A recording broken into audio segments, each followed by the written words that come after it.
अच्छे लोगों के साथ हमेशा बुरा क्यों होता है? गीता में श्री कृष्ण ने दिया है अर्जुन को इसका जवाब। श्री कृष्ण ने अर्जुन को जवाब देते हुए समझाई है, ये बात लोगों को उनके कर्मों का फल हमेशा मिलता है। गीता सार। आपने महसूस किया होगा कि जो लोग अच्छे कर्म करते हैं वो परेशान रहते हैं, वहीं जो बुरे कर्म करते हैं वो खुशी से रह रहे होते हैं। अच्छे कर्म करने वाले परेशान होते हैं कि आखिर उन्हें इतनी परीक्षा क्यों देनी पड़ रही है, जबकि जो अधर्म की राह में हैं वो खुश हैं और जिंदगी का लुत्फ उठा रहे हैं। अगर आपके मन में भी ये सवाल आया है तो आज हम आपको इसका जवाब देंगे। ये जवाब वो है जो भगवत गीता में लिखा है और श्री कृष्ण ने अर्जुन को दिया था।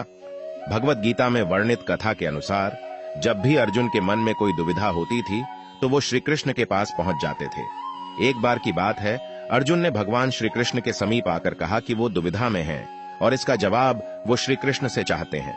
श्री कृष्ण ने पूछा कि क्या सवाल है? अर्जुन ने कहा, मुझे ये जानना है कि अच्छे लोगों के साथ हमेशा बुरा ही क्यों होता है, वहीं बुरे लोग खुशहाल दिखते हैं। अर्जुन के मुंह से ऐसी बातें सुनकर श्री कृष्ण मुस्कुराए और कहा, मनुष्य जैसा सोचता है और महसूस करता है वैसा कुछ नहीं होता है, बल्कि अज्ञानता की वजह से वो सच्चाई नहीं समझ पाता है। अर्जुन उनकी ये बात समझ नहीं पाए। इसके बाद श्री कृष्ण ने क्या कहा वो जानते हैं। श्री कृष्ण ने अर्जुन से कहा, पार्थ, मैं तुम्हें एक कथा सुनाता हूं, उसे सुनकर तुम समझ जाओगे कि हर प्राणी को उसके कर्म के हिसाब से ही फल मिलता है। प्रकृति हर किसी को अपनी राह चुनने का मौका देती है। अब वो मनुष्य की इच्छा पर निर्भर करता है कि उसे धर्म की राह चुननी है या अधर्म की। कथा शुरू करते हुए श्री कृष्ण ने कहा, एक नगर में दो पुरुष रहा करते थे। एक पुरुष व्यापारी था जिसके जीवन में धर्म की बहुत महत्ता थी। वो पूजा पाठ में यकीन रखता था। वो हर रोज मंदिर जाता था और दान धर्म भी करता था और हर रोज भगवान की पूजा करता था। वहीं दूसरा पुरुष बिल्कुल विपरीत था। वो हर रोज मंदिर तो जाता था लेकिन पूजा करने नहीं, बल्कि मंदिर के बाहर से जूते चप्पल चुराने। उसे दान और धर्म से कोई लेना देना नहीं था। समय बीतता गया और एक दिन बहुत जोर की बारिश हो रही थी। इस वजह से मंदिर में पुजारी के अलावा कोई नहीं था। ये बात जब दूसरे पुरुष को पता चली तो उसने कहा कि ये सही मौका है मंदिर का धन चुराने का। पंडित से नजर बचाकर उसने मंदिर का सारा धन चुरा लिया। उसी समय धर्म कर्म में विश्वास रखने वाला व्यक्ति भी मंदिर पहुंचा।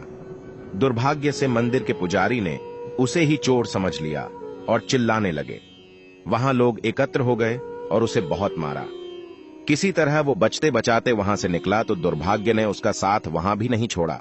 मंदिर के बाहर वो एक गाड़ी से टकरा गया और घायल हो गया। फिर वो व्यापारी लंगड़ाते हुए घर जाने लगा तो रास्ते में उसकी मुलाकात उस पुरुष से हुई जिसने मंदिर से धन चुराया था। उसने कहा, आज तो मेरी किस्मत चमक गई, एक साथ इतना सारा धन मिल गया। ये सब देखकर उसे बहुत बुरा लगा और उसने अपने घर से भगवान की सारी तस्वीरें निकाल दी। कुछ सालों बाद दोनों पुरुषों की मृत्यु हो गई। मरने के बाद जब दोनों यमराज की सभा में पहुंचे और भले पुरुष ने दूसरे व्यक्ति को देखा तो उसे बहुत गुस्सा आया। उसने क्रोधित होकर यमराज से पूछ ही लिया, मैं तो हमेशा अच्छे कर्म करता था, दान में विश्वास रखता था, उसके बदले जीवन भर मुझे अपमान और दर्द ही मिला और इस व्यक्ति को नोटों से भरी पोटली। आखिर ऐसा भेदभाव क्यों? इस पर यमराज ने कहा, पुत्र, तुम गलत समझ रहे हो। जिस दिन तुम्हारी गाड़ी से टक्कर हुई थी वो दिन तुम्हारे जीवन का आखिरी दिन था, परंतु तुम्हारे अच्छे कर्मों की वजह से तुम्हारी मौत सिर्फ एक छोटी सी चोट में बदल गई। तुम इस दुष्ट व्यक्ति के बारे में जानना चाहते हो। दरअसल इसके भाग्य में राजयोग था, मगर इसके कुकर्मों और अधर्म की वजह से वो सिर्फ एक छोटी सी धन की पोटली में बदल गया। कथा सुनाने के बाद श्री कृष्ण अर्जुन से कहते हैं, पार्थ, क्या अब तुम्हें तुम्हारे सवाल का जवाब मिल गया? ऐसा सोचना कि भगवान तुम्हारे कर्मों को नजरअंदाज कर रहे हैं, ये बिल्कुल भी सत्य नहीं है। भगवान हमें कब क्या किस रूप में दे रहा है मनुष्य को समझ में नहीं आता है, मगर आप अच्छे कर्म करते रहें तो भगवान की कृपा हमेशा बनी रहती है। इसलिए अपने अच्छे कर्मों को बदलना नहीं चाहिए, क्योंकि उसका फल हमें इसी जीवन में मिलता है। इसलिए मनुष्य का फर्ज है कि वो हमेशा अच्छे कर्म करते रहें, क्योंकि श्री कृष्ण ने गीता में भी बताया है कि किसी के द्वारा किया गया कर्म बेकार नहीं जाता है, चाहे वो अच्छा हो या बुरा।